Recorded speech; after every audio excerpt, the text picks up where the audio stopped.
My son chose my retirement party to destroy me. My name is Richard Peterson. 39 years building an accounting firm from nothing. Raised him alone after his mother died. Paid for everything. And at my retirement dinner, in front of 240 people, he announced he'd sold my business without asking me. Sold it to a corporation that would eliminate every elderly client I protect. 83 vulnerable people. Widows on Social Security. The people who remind me why I started this. He called them dead weight. Here's what he didn't know. 30 years ago, after my wife's cancer bankrupted us, I built something into the company documents. A veto clause he never read, hidden in section 7.4. That night, I pulled it. I watched my son's face go white. This gets worse before it gets better. If you want to see how someone protects what matters when family turns on them, hit subscribe. You'll want to follow this. Here's what happened September 22nd, 2024. I should have seen it coming. The signs were there for months, maybe years. But when you raise a child alone, when you sacrifice everything to give them what you never had, you develop a blind spot. You want to believe they understand. You want to believe gratitude is automatic. It isn't. The first time I really noticed was 3 months before the retirement dinner. June 18th, 2024, a Tuesday afternoon. I came back from lunch early. Our office is on King Street in Lancaster, Pennsylvania. Second floor of a converted textile building. 42 employees spread across 2,000 square feet. I heard Bradley's voice through the conference room door. Loud, confident. The voice he uses when I'm not around. Dad has attachment issues since Mom died. He projects onto these old people. It's not business strategy. It's grief therapy. I stopped walking. My hand was on the doorknob. Inside, I could hear his partners laughing. Not cruel laughter, uncomfortable laughter. The kind that says they know it's wrong, but don't want to challenge him. Last week, Bradley continued, this 80-year-old lady brought him cookies because she couldn't pay her full bill. Homemade chocolate chip. And you know what my dad did? He cried. Actual tears over cookies. More laughter. That's the problem, Bradley said. He can't separate emotion from economics. These elderly clients pay maybe $150 a month. Market rate is $650. We're subsidizing $500,000 a year because Dad feels guilty about Mom's medical bills from 1992, 32 years ago. I stood there for maybe 30 seconds. My hands were shaking. Not from anger, from something worse, shame. The kind of shame you feel when someone you love sees your grief as weakness. I didn't open the door. I walked back to my office, sat at my desk, looked at Linda's photo, 1989 portrait. She was 31, smiling. She died 3 years later. Ovarian cancer, stage 4. We never saw it coming. I still wear my wedding ring. 32 years later, gold band worn thin. Bradley's wife, Nicole, asked me once why I never took it off. This was at a family dinner last Christmas. Her exact words. Richard, don't you think it's time to move on? Linda's been gone longer than she was here. I didn't know how to explain that grief doesn't have a statute of limitations. Bradley jumped in before I could answer. Nicole, Dad's stuck in 1992. It's just how he is. Stuck in 1992 like it was a character flaw. Like loving your dead wife past an acceptable mourning period made you defective. That dinner was at their house. $850,000 per home in Manheim Township. 4 bedrooms. Gourmet kitchen. Walk-in closets bigger than my apartment. My apartment. $1,400 a month. Same 2-bedroom unit I've rented since 1995. East Lancaster. Nothing fancy. But it's enough. I never bought a house. Put every extra dollar into Bradley's education instead. Penn State tuition, room and board, books. $180,000 over 4 years. Nicole doesn't know that. Or if she does, she's forgotten. Why do you still rent? She asked that night. You own a successful business. You could buy something. Bradley answered for me again. Dad's got Depression-era values. He thinks spending money on yourself is wasteful. They both laughed, gentle mockery. The kind that's supposed to be affectionate but lands like an insult. I changed the subject. Asked about their vacation plans. Smiled. Played along. But I remembered. The second time I really saw it clearly was August 9th, a Friday morning. Our senior accountant, Janet Morrison, came into my office. She's been with me 28 years. Started in 1996, right after Linda died. Watched me raise Bradley. Covered for me when I had to leave early for his Little League games, his school plays, his parent-teacher conferences. Janet closed the door behind her. She looked nervous. "Richard, I need to show you something." She placed her laptop on my desk, opened her email, scrolled to a thread she'd been copied on by mistake. "Bradley didn't mean to include me," she said, "but I think you need to see this." The subject line, Peterson and Associates, Acquisition Proposal, Confidential. 201 emails, starting March 15th, between Bradley and executives at Apex Financial Group. Vice President of Acquisitions David Morrison, CFO Patricia Hill. I scrolled through them. My chest felt tight. March 15th. Bradley to David Morrison. "My father runs a charity, not a business. Our elderly client base depresses our valuation. Post-acquisition, can we transition them to automated services?" April 3rd. Patricia Hill to Bradley. Understood. We'd eliminate any client's billing under $500 per month within 90 days. Your father won't need to be involved in transition decisions. May 22nd. Bradley to David. "Dad's sentimental about the legacy program. It's named after my mom, but honestly, it's just his way of processing grief. Once he's out, we can rebrand and streamline." June 18th. Bradley to Patricia. "The old folks program is just Dad's grief therapy. We'll dump them, and they won't even understand what happened." I read that line 3 times. They won't even understand what happened. Janet stood there watching me. I could see she was angry. Her jaw was tight. "Richard," she said quietly, "he's been planning this for 4 months. You're not copied on anything." I looked up at her. "Does he know you saw this?" "No." "Don't tell him." She nodded, left my office. I sat there for 20 minutes, staring at Linda's photo, thinking about Mrs. Eleanor Walsh. 81 years old, widow, lives on $1,350 a month Social Security. I charge her $150 for tax prep and quarterly bookkeeping. Market rate would be $650. In 2019, I saved her from a reverse mortgage scam. Predatory lender offered her $340,000 against her home. Would have taken everything. I spent 19 hours on her case.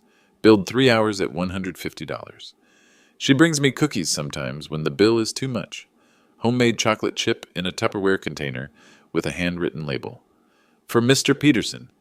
Bradley thinks that's pathetic. I think it's everything. Let me give you the numbers. Because numbers tell the truth when words lie. Peterson and Associates serves 480 clients. 83 of them are elderly or disabled. Fixed income, Social Security, small pensions. Ages range from 68 to 89. Average fee. I charge them $140 per month. Market rate, $650 per month. The difference, $510 per client per month. Multiply that by 83 clients. Multiply that by 12 months. $507,960 per year. That's how much I subsidize. That's what Bradley calls wasteful. That's what Apex Financial Group calls low-value clients. But here's what those numbers don't show. Mrs. Eleanor Walsh, 81, $1,350 per month, Social Security after Medicare deductions, pays me $150. Cannot afford $650. If Apex takes over, she loses affordable accounting. She goes to H&R Block, pays $300 for basic tax prep. Maybe gets audited because the seasonal worker doesn't know her situation. Maybe loses her home because she can't afford proper financial planning.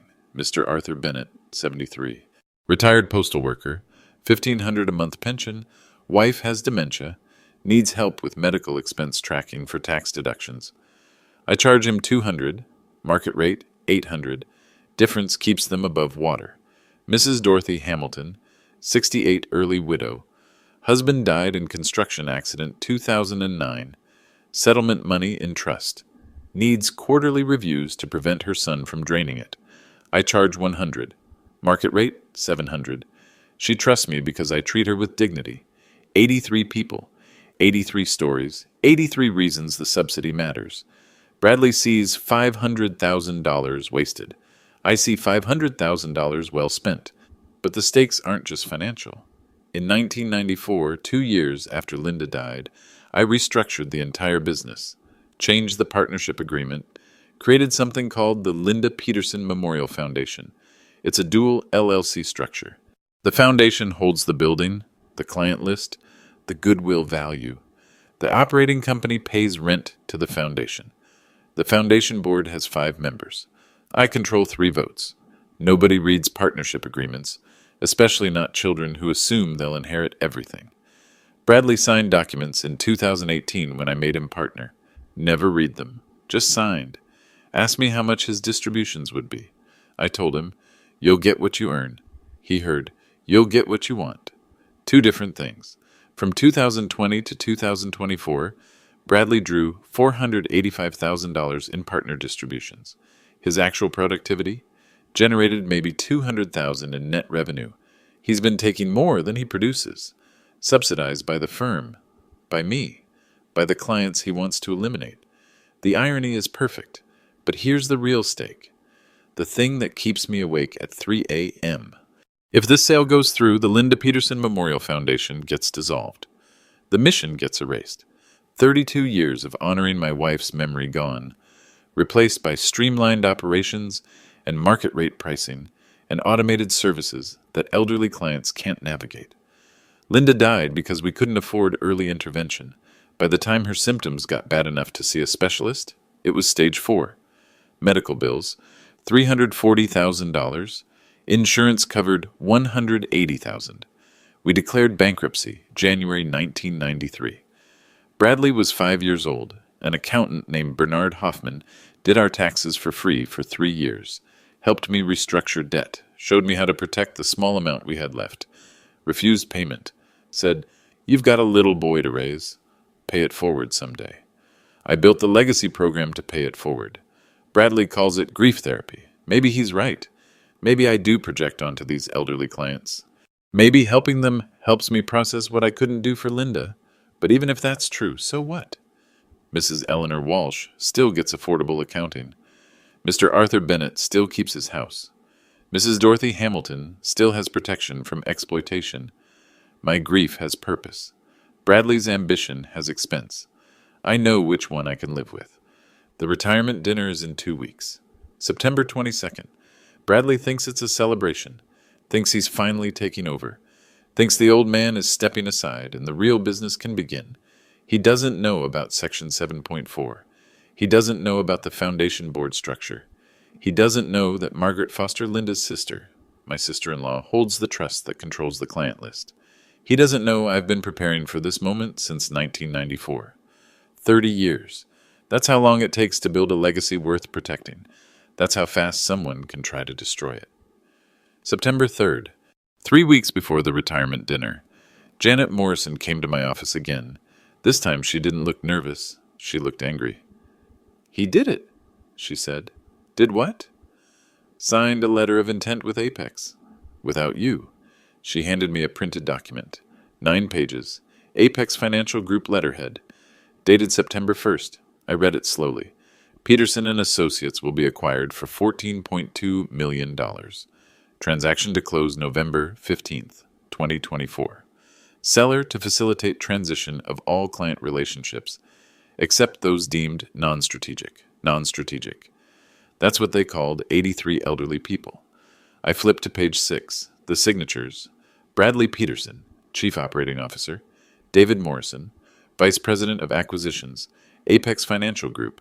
Patricia Hill, CFO, Apex Financial Group. My name wasn't on it. I wasn't even copied on the email that attached it. "How did you get this?" I asked Janet.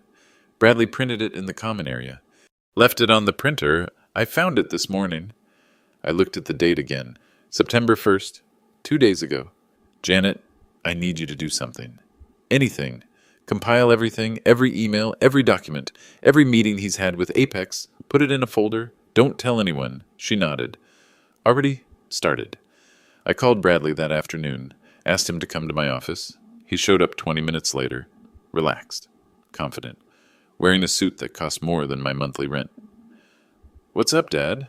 I pushed the letter of intent across my desk. "Want to explain this?" His face didn't change, not even a flicker. "Where'd you get that?" "Doesn't matter. Why wasn't I included?" He sat down, leaned back, crossed his legs. Dad, you're retiring. This is operational. I'm handling it. Selling the company is operational? Transitioning the company? Yes. To a firm that eliminates elderly clients. To a firm that operates efficiently. He said it like I was slow, like I needed small words. Bradley, those clients are the reason we exist. Those clients are the reason we're undervalued. Silence. 10 seconds. 15. Did you read the partnership agreement when you signed it? I asked. 6 years ago? Probably skimmed it. Why? Do you remember Section 7.4? Dad, I'm not a lawyer. I signed what you gave me. Section 7.4 says any sale requires founder approval. He laughed, actually laughed. You're retired. Founder emeritus. It's symbolic. It's binding. His smile faded. What are you saying? I'm saying you can't sell without my signature. He stood up, fast, chair scraped. Are you serious? You're going to block this? I'm saying you should have asked me first. Asked you. Dad, you'd say no. You always say no. That's why the business is stagnant. Stagnant? We did $8.5 million in revenue last year. We could do 15 if we cut the dead weight. You mean the elderly clients? I mean the unprofitable ones? Yeah. I stood up too. We were 3 feet apart. Get out of my office.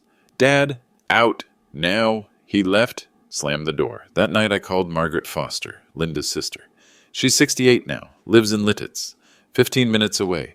She's the trustee of the Client Protection Trust I set up in 2008. Margaret, I need you to bring the trust documents to the retirement dinner. You're really doing this? If he forces my hand, yes. Richard, he's your son, and he's trying to erase Linda's memory for $14 million. Silence on the phone. Then, I'll bring them. I need to take you back. Because what happened at the retirement dinner didn't start in 2024. It started in 1994, 30 years earlier. Linda died February 7th, 1992, 34 years old. Bradley was 5. I was 34, too young to be a widower, too young to raise a child alone, too young to understand what the next 30 years would cost me. The medical bills came first, then the bankruptcy, then the shame. Small town Pennsylvania. Everyone knew, everyone saw. Bernard Hoffman saved me. He was 72. Semi-retired CPA. Heard about Linda through church. Showed up at my door 3 weeks after her funeral. I do taxes, he said. You need help. I don't need money. Let's work. For 3 years, he handled everything. Personal taxes, debt restructuring, financial planning. Charged me nothing. When I tried to pay him, he refused. Your boy needs food and clothes, he said. Not accountant fees. Pay it forward someday. He died in 1996. Heart attack. 80 years old. I went to his funeral. Small service. Maybe 30 people. His daughter gave the eulogy. She said her father helped 17 families for free over his lifetime. Couldn't help himself. Saw someone struggling. Had to fix it. I sat in that church pew, holding 5-year-old Bradley's hand, and made a promise. When I had enough. When the business was stable. I'd do what Bernard did. By 1994, the business was growing. Not huge, maybe $400,000 in revenue, but stable. I hired 3 employees, moved out of my spare bedroom into a real office. That's when I met with a lawyer, Daniel Foster, Margaret's husband at the time. They've since divorced, but back then he was a corporate attorney. Daniel, I need to protect something. Protect what? A mission. Eventually I'm going to help people who can't afford market rates. Elderly people.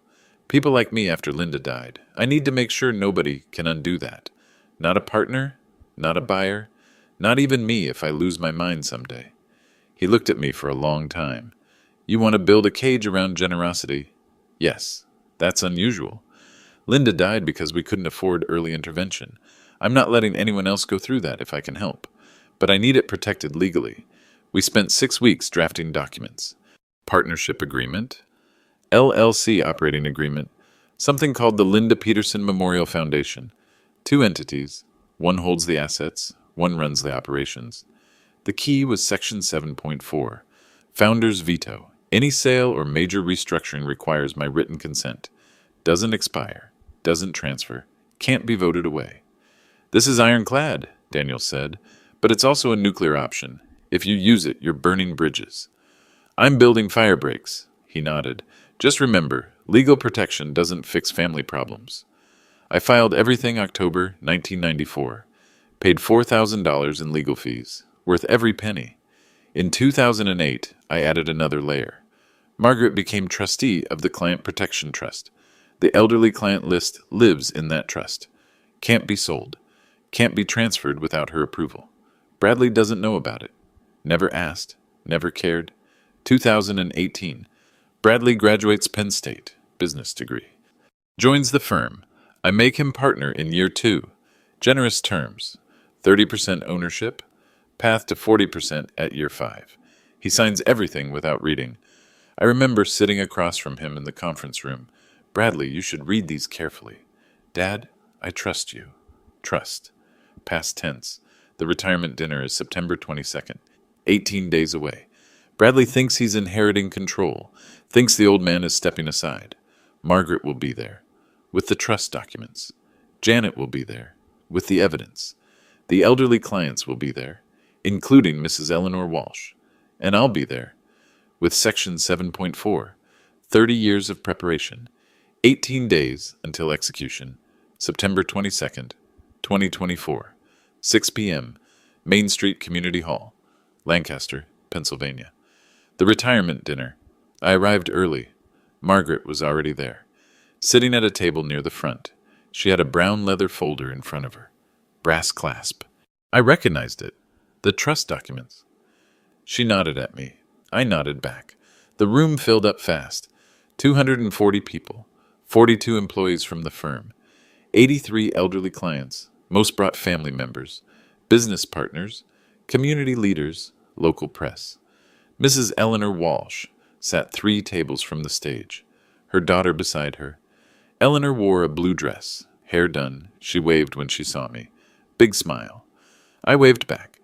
Bradley arrived at 6:15, late. Intentional. He brought Nicole, and 2 people I didn't recognize. Suits, corporate, Apex executives, I realized. He didn't come say hello. Cocktail hour was supposed to be casual. Mingling. I stood near the bar talking to clients. Mr. Arthur Bennett told me about his grandkids. Mrs. Dorothy Hamilton showed me photos from her son's wedding. Then I heard Bradley's voice, loud, carrying across the room. David, Patricia, let me show you the real decision-makers here. I turned. He was walking 3 Apex executives past me. Didn't make eye contact. Walked right by like I wasn't there. The executives looked uncomfortable. One of them, David Morrison, I assumed, glanced at me. Isn't that your father? Should we say hello? Bradley kept walking. He's emeritus. Retired. Not involved in strategic decisions anymore. Emeritus. Like I was a figurehead. Like I hadn't built every brick of this company. I felt Janet Morrison beside me. She'd heard it too. Say something, she whispered. Not yet. Richard, not yet. Mrs. Eleanor was 10 feet away. She'd heard too. Her face fell. She looked at me with this expression pity mixed with confusion, like she couldn't understand why my son would treat me that way. I smiled at her. Gentle. Tried to say, it's fine, without words. But it wasn't fine. Bradley took the Apex executives to a corner table, huddled, talking, pointing at documents on a tablet, planning, strategizing. At my retirement dinner, 7 p.m., dinner started. Speeches scheduled for 7:45. I sat at the head table. Bradley sat 3 tables back, with the Apex executives, not with me. Janet leaned over. This is humiliating. Good, I said quietly. Good? Witnesses remember humiliation. She frowned but didn't argue. Pastor Michael Davis gave the opening blessing. Dr. Helen Rodriguez, Foundation board member, gerontologist, spoke about community service. Judge Thomas Bennett talked about integrity in business. Then it was time for client testimonials. Mrs. Eleanor Walsh walked to the microphone, slowly. Her daughter helped her up the steps. Eleanor's hands shook. She gripped the podium. The room went quiet. My name is Eleanor Walsh, she said. Her voice was soft but clear. I'm 81 years old. I've been Richard's client for 12 years. She paused, took a breath. In 2019, a man came to my door. Said he could give me $340,000 for my house. Called it a reverse mortgage. Said I could stay in my home, get cash, and never worry about money again. Another pause. Someone coughed in the back. The room was still. It sounded too good to be true. Because it was. Richard spent 19 hours reviewing the contract, found clauses that would have taken my house in 3 years. Predatory lending. I didn't understand it. But Richard did. He saved my home. He charged me $150. Market rate would have been over $2,000. When I tried to pay more, he refused. Said, "Mrs. Walsh, someone helped me once. I'm just paying it forward." Her voice cracked. She wiped her eyes. Richard treats me like I matter, like I'm not just a number on a spreadsheet. He's like the son I lost in Vietnam. Gives me dignity, respect, patience. She looked right at me. "Thank you, Richard, for everything." The room erupted. Applause. Standing ovation. Mrs. Eleanor's daughter helped her down. People were crying. I saw Janet wiping her eyes. Margaret, too. I looked at Bradley. He was on his phone, typing, not watching, not listening. Mrs. Eleanor sat down. The applause faded. Then Bradley stood. He didn't wait for an introduction, just walked to the microphone, confident, smiling. "Thank you, Mrs. Walsh, for that touching story." Touching. The word landed wrong. Dismissive. "Now about the future." He gestured to the Apex executives. They stood. "I'd like to introduce David Morrison and Patricia Hill from Apex Financial Group. Over the past 6 months, we've been working on an exciting transition. Apex is acquiring Peterson and Associates. The deal closes November 15th. Silence. Complete silence. People looked at each other, confused. Elderly clients frowned. Employees shifted in their seats. Bradley kept going. "This acquisition represents the next phase of growth. We'll be modernizing operations, streamlining services, and positioning the firm for 21st century success." Modernizing, streamlining, corporate speak. He smiled at the room. "I know change is hard, but this is the right move. My father built something special. Now it's time to take it to the next level." He looked at me, expectant, like I was supposed to stand and applaud. I stood, but I didn't applaud. I walked to the microphone. Bradley's smile faltered. "Dad, I was just finishing—" "Move," I said quietly. He moved. I stood at the podium, looked out at 240 faces, some confused, some angry, some scared. I took a breath. "Bradley," I said, "before you continue, I have a question."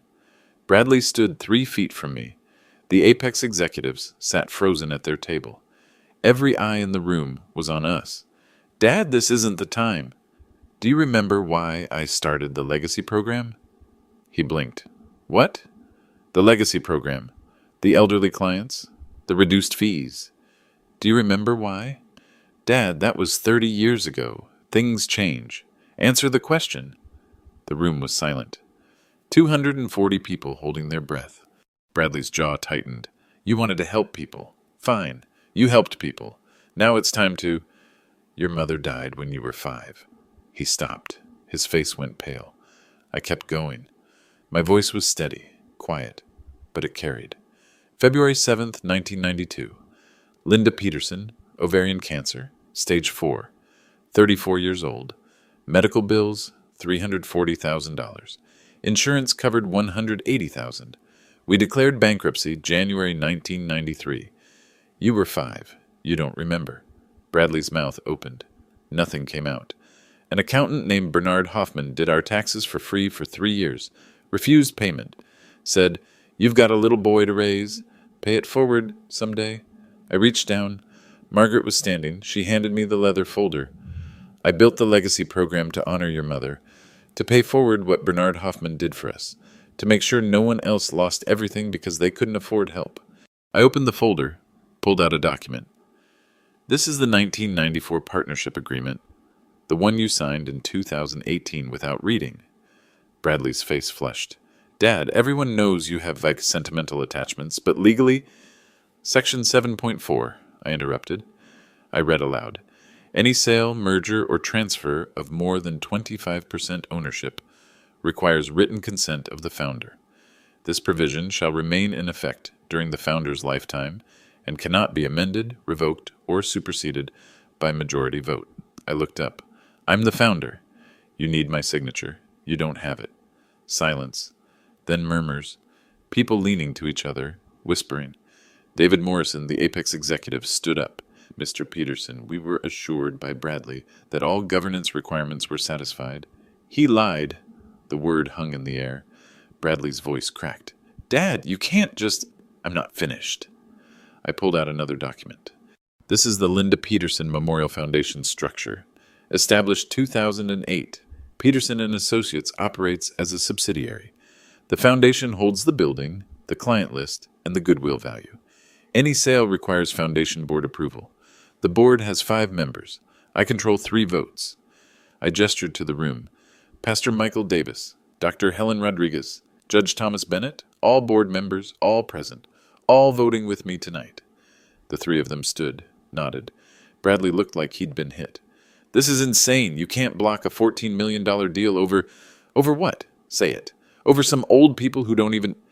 He stopped, caught himself. But it was too late. Janet Morrison stood. She'd been waiting for this. She walked to the front, handed me a sheet of paper. This is a text message, I said, from Bradley to David Morrison, dated June 18th, 2024, 11:47 p.m. I read it aloud, every word. The old folks program is just Dad's grief therapy. We'll dump them, and they won't even understand what happened. Gasps, audible gasps. Mrs. Eleanor's daughter stood up, furious. You said what? Bradley's face went crimson. That was taken out of context. There's no context, I said. You called my grief therapy. You called eliminating 83 vulnerable clients dumping them. You assumed they wouldn't understand. I looked at Mrs. Eleanor. She was crying. Not sad crying, angry crying. Mrs. Walsh understands just fine, I said. Margaret stood, walked to the microphone, stood beside me.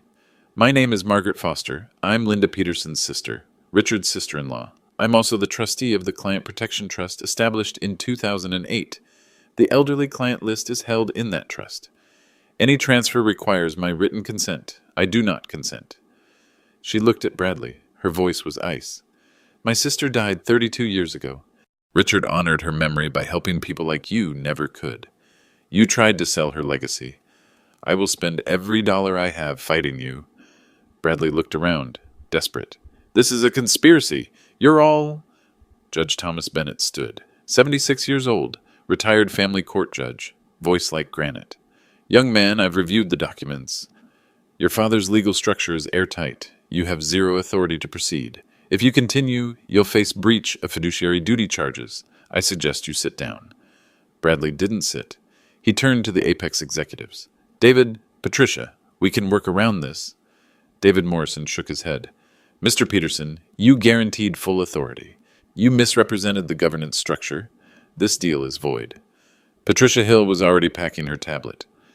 Our legal team will be in touch about the due diligence costs you'll be reimbursing. They left, walked right out.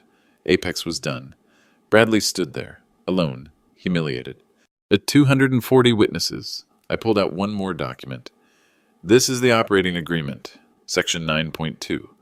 If any partner attempts to execute a material transaction without proper authority, the founder may terminate that partner's interest at book value. I looked at Bradley. Your attempt to sell without my consent triggers termination. Effective immediately, your partnership is dissolved.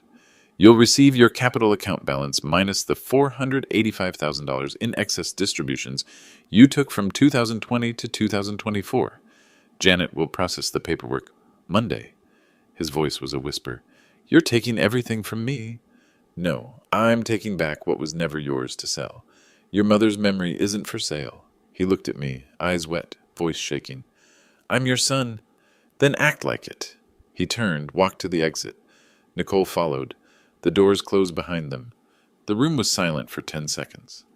Then Mrs. Eleanor stood, started clapping. One by one, the room joined. Applause. Not polite applause. Real applause. Relief. Vindication. Justice. I stood at the microphone. Let it wash over me. 30 years of preparation. 30 seconds of execution. The applause faded. People sat down. The room still hummed with energy. Shock. Relief. Some anger directed at Bradley. Some directed at themselves for not seeing it sooner. I stayed at the microphone. There was more to say. I need to clarify something, I said. For the employees. for the clients, for everyone wondering what happens next. Janet Morrison stood. She'd been coordinating with me for weeks, had everything prepared. Effective Monday, September 25th, I continued, Janet Morrison becomes managing partner. She's been with this firm 28 years. She knows every client, every process, every value that matters. Janet walked to the front. People applauded. She deserved it. The foundation board will meet Tuesday morning, I said. We're formalizing a new partnership structure. 3 senior accountants will join as equity partners, all committed to the mission, all understand that profit without principle is just extraction. Pastor Michael Davis stood. The board vote is already scheduled. 9 a.m. Richard's proposal will pass unanimously. Dr. Helen Rodriguez added, we're also expanding the foundation. Adding 2 seats, ensuring the mission outlives all of us. Judge Thomas Bennett's voice carried from his table. I've reviewed the succession plan. It's bulletproof. The legacy program is permanent. I saw Mrs. Eleanor wiping her eyes. Her daughter had an arm around her. Mrs. Walsh, I said, and everyone here paying reduced fees. Your rates don't change. Your service doesn't change. That's legally protected now. Forever. More applause. Quieter this time. Grateful. But I wasn't done. There's one more thing. I pulled out my phone, opened an email. Read from it. This morning I received a complaint filed with the Pennsylvania CPA Board, anonymous, alleging that Bradley Peterson violated professional standards by prioritizing personal gain over client welfare. Murmurs in the room. The complaint cites specific instances: neglect of elderly clients, failure to disclose conflicts of interest, breach of fiduciary duty. I looked up. The complaint wasn't anonymous. I filed it. Silence. Bradley will face a professional review. If the board finds violations, he could lose his CPA license. That's not revenge. That's accountability. Janet stepped forward, handed me another document. This is a separation agreement, I said. Bradley's capital account shows $83,000 after deducting excess distributions. He'll receive that amount, nothing more. He has 7 days to sign. If he doesn't, we proceed to litigation. His choice. I folded the paper, put it in my pocket. Monday morning, I'm also contacting 3 of Bradley's personal clients. They requested transfers last week after hearing rumors about the sale. I'm facilitating those transfers to other firms, with full documentation, clean handoffs. Someone in the back, one of our junior accountants, raised his hand. Richard, what about Bradley's office, his files? Monday afternoon, Janet and I will pack his personal items. His client files stay with the firm. They're firm property. He'll receive his belongings by end of business. The junior accountant nodded. Attorney Lisa Hammond stood. She's 52, elder advocacy attorney. She'd been sitting quietly in the back. Mr. Peterson, I want to state for the record, if Apex Financial Group had proceeded with this acquisition and attempted to eliminate vulnerable clients, my organization was prepared to file elder financial exploitation charges. We had documentation. We had standing. We would have fought. She looked around the room. What happened here tonight is exactly how the system should work. Legal structures protecting the vulnerable, community accountability, clear consequences. She sat down. More applause. I looked at the Apex executives' empty table. They'd left 20 minutes ago. Probably already on the phone with their legal team. Probably calculating how much Bradley's misrepresentation would cost them in aborted due diligence. David Morrison had looked genuinely shocked when I read Section 7.4. Patricia Hill had looked angry, not at me, at Bradley, for wasting their time, for guaranteeing authority he didn't have. Apex would be fine. Multi-billion-dollar company. They'd write off the loss and move on. Bradley wouldn't be fine.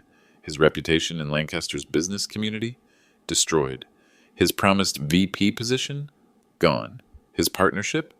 Dissolved. His CPA license? Under review. His marriage? Nicole had looked at him with disgust when that text message was read aloud.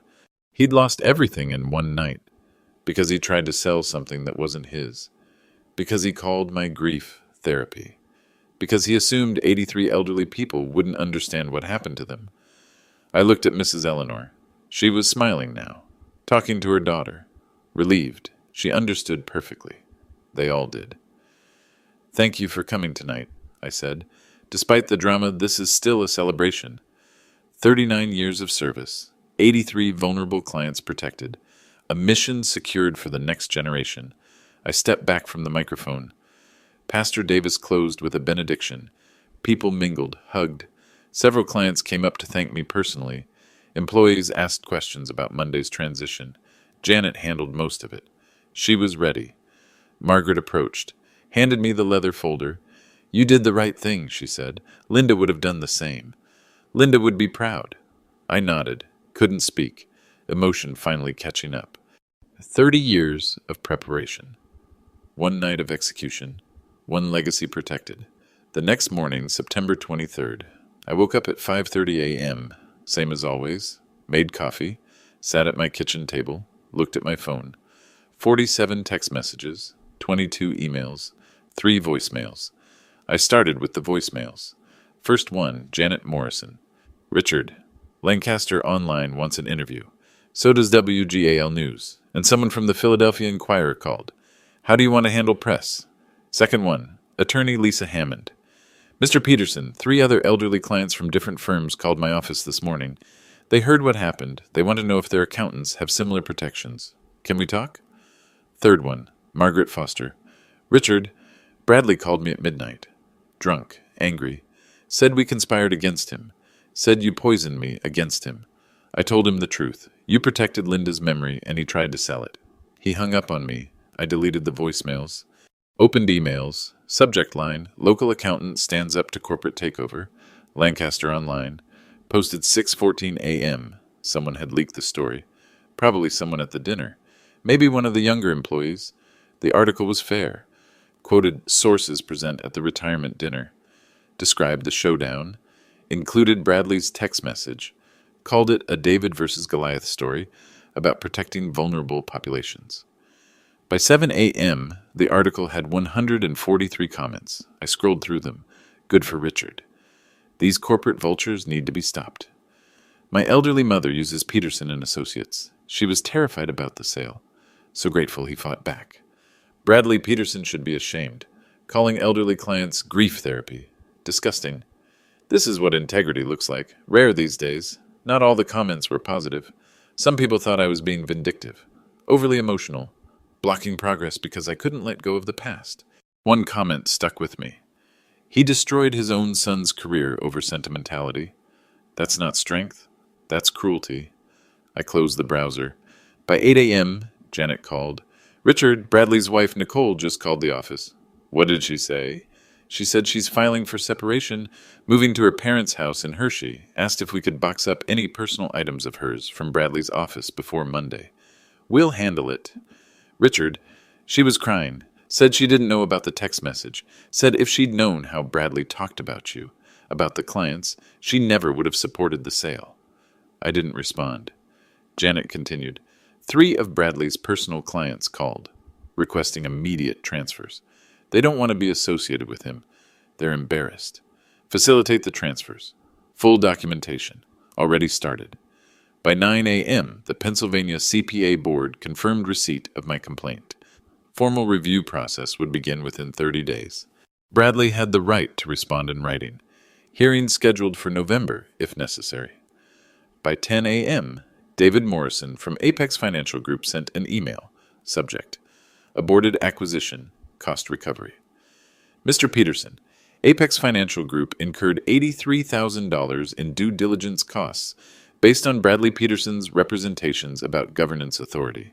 We are pursuing cost recovery directly from Mr. Peterson as outlined in our letter of intent. This does not involve your firm. We wish you well. $83,000. The exact amount of Bradley's capital account.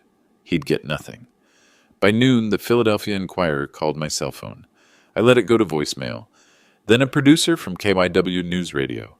Then someone from a podcast called Business Ethics Today. I turned off my phone. Monday, September 25th, 8 a.m. I met Janet at the office. We went to Bradley's office together, 2nd floor, corner office, window overlooking King Street. His desk was clean, too clean, like he'd already removed personal items. But his computer was still there, his files, his diplomas on the wall, Penn State business degree, CPA certification. Take the diplomas down, I said. Box the personal photos. Leave the files. Janet started packing. I sat at his desk, opened his computer, locked. I didn't have his password. Didn't need it. IT would wipe it Wednesday per protocol. His bulletin board had a photo pinned to it. Bradley and Nicole on vacation, somewhere tropical. Both smiling, happy. That photo was probably 6 months old. I unpinned it, put it in the box. 30 minutes later, we were done. 3 boxes, not much. Most of what Bradley kept in the office was firm property. We carried the boxes to the conference room. Janet would ship them to his house. At 9 a.m., the foundation board met. Conference room, 5 members: Pastor Michael Davis, Dr. Helen Rodriguez, Judge Thomas Bennett, Margaret Foster. Me. The vote took 3 minutes. New partnership structure. Approved unanimously. Janet Morrison as managing partner. Approved unanimously. 2 new board seats for client advocates. Approved unanimously. Formal name change to Linda. Peterson Memorial. Accounting Foundation. Approved unanimously. We were done by 9:15. Judge Bennett stayed after. Pulled me aside. Richard, I want you to know what you did took courage. A lot of men would have caved. Let the sale go through, taken the money. You chose principal. I chose Linda. He nodded. Same thing. By Tuesday afternoon, the local news coverage had spread. WGAL ran a segment. Local hero protects elderly clients from corporate greed. They interviewed Mrs. Eleanor Walsh. She cried on camera talking about how I'd saved her home. The segment went viral on Facebook. 83,000 views in 24 hours. People started recognizing me at the grocery store, at church, at the coffee shop on Queen Street. "You're the accountant," a woman said to me at Wegmans. "The one who stood up to his son." "My mother uses your firm. Thank you." I nodded. Didn't know what to say. By Wednesday, Bradley had signed the separation agreement. No negotiation, no lawyers, just signed. Janet emailed me confirmation at 4 p.m. $83,000, minus Apex's cost recovery claim. 0. He got 0. Thursday morning, Nicole Peterson filed for legal separation in Lancaster County Court. Irreconcilable differences. The filing was public record. Local news picked it up. Bradley Peterson's wife files for separation following business scandal. I didn't read the article. Friday afternoon, I got a call from Bernard Hoffman's daughter. She'd read about the dinner. Wanted to thank me for honoring her father's memory. "He always said you'd pay it forward," she said. He was right. We talked for 20 minutes. She told me stories about her dad, how he helped families quietly. Never wanted credit, just wanted to fix things. "You're like him," she said before we hung up. I sat in my office after the call, looked at Linda's photo. "We did it," I whispered. 1 week, 7 days, Bradley's career destroyed, his marriage over, his inheritance gone, his reputation ruined, and 83 elderly clients protected forever. It's March now, 6 months since the retirement dinner. I'm sitting in my office, same desk, same chair, Linda's photo still facing me. People ask if I regret what I did. Regret standing up for 83 vulnerable people? Regret protecting my late wife's memory? Never. Do I regret losing my son? Every single day. But I didn't lose him.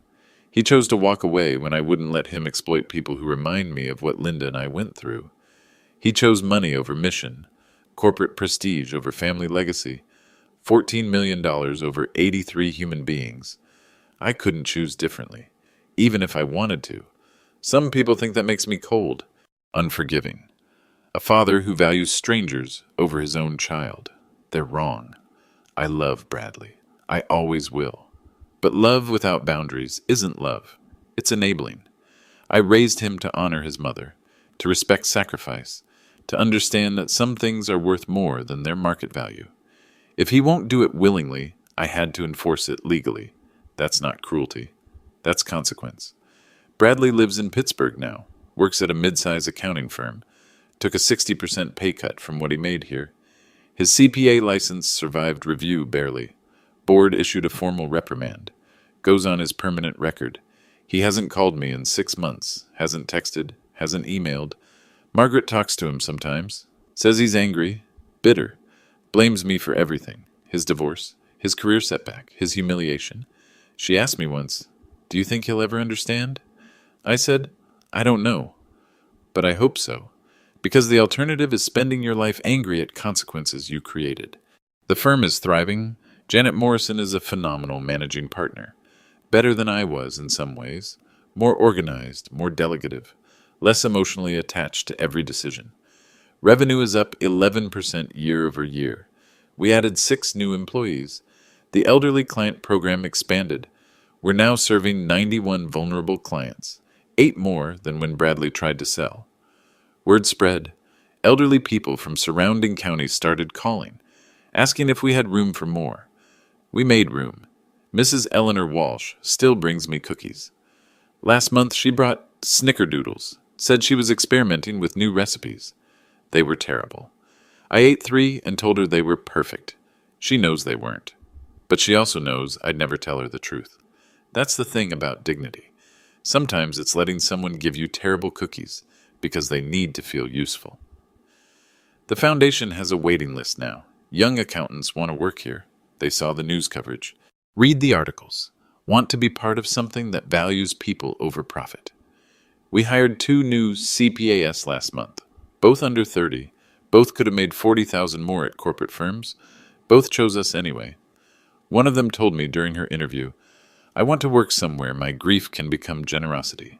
She'd lost her father 2 years ago. Cancer, medical debt, bankruptcy. Same story, different names. I hired her on the spot. Linda's photo moved to the foundation conference room. I put it on the wall, right behind the head of the table where board members sit. She watches over every decision now, not just mine, all of ours. Margaret says that's morbid. I think it's perfect. Some legacies are built in silence, in choices nobody sees, in sacrifices that don't make headlines. Linda never knew I'd name a foundation after her. Never knew I'd spend 32 years honoring her memory. Never knew her death would save 83 vulnerable people from exploitation. But I think she'd be proud. Or maybe she already knows. I'm not religious enough to be sure, but I'm hopeful enough to believe. I still wear my wedding ring. 33 years now. Gold band worn so thin I'll need to replace it soon. I won't. When it finally breaks, I'll have it welded back together. Some things aren't meant to be replaced. I'm 65 now, semi-retired, work 3 days a week. Tuesdays, Wednesdays, Thursdays. Enough to stay connected, not enough to burn out. Fridays. I volunteer at the senior center, help elderly people with financial literacy, free tax prep during season, benefits applications, scam prevention. Mrs. Eleanor Walsh volunteers with me. She tells her story about the reverse mortgage, warns other seniors, shows them how to spot predators. She's better at it than I am, more credible. They listen to her because she's one of them. That's another thing about dignity. Sometimes the people you help become the helpers. If you're watching this, I want you to know something. If you've ever felt too soft, too generous, too stuck in the past, you're not. Grief can transform into bitterness or generosity. I chose generosity. Bradley chose bitterness. We both live with our choices. If you've sacrificed for your children and they don't see it, set the boundary. You don't owe anyone your dignity. And if you're a child watching this, call your parents. Ask them what they sacrificed. You might be surprised. What boundaries have you struggled to set with family? Let me know in the comments. And if this story resonated, please share it. Some legacies are worth more than their market value. Protect yours.